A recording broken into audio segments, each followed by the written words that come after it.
À Disney, la règle est absolue, ne jamais retirer sa tête. On croyait que c'était pour le rêve. On avait tort. C'était pour cacher l'horreur. Clara était la Cendrillon parfaite. Jusqu'à ce soir de parade où son corps a craqué.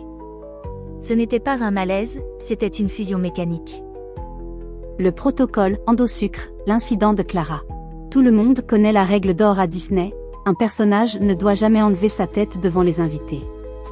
On pensait que c'était pour préserver la magie. On avait tort. C'est arrivé pendant la parade de nuit.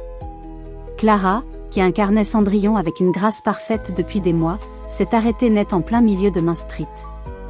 Ses mouvements, d'ordinaire si fluides, sont devenus brusques, saccadés, purement mécaniques. On a soudain entendu un bruit de piston hydraulique étouffé, suivi d'un craquement d'os atroce sous sa robe de bal. Clara n'a pas poussé un seul cri. À la place, une voix métallique et saturée est sortie de ses lèvres, qui restaient figées dans un sourire parfait, synchronisation de l'hôte terminée.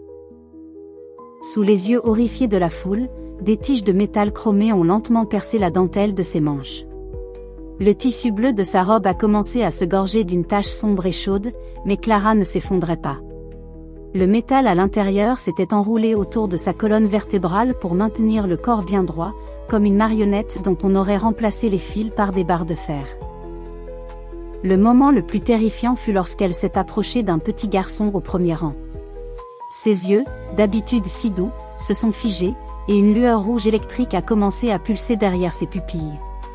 Elle s'est penchée vers lui et a murmuré, avec la voix de Clara déformée par un grincement d'acier.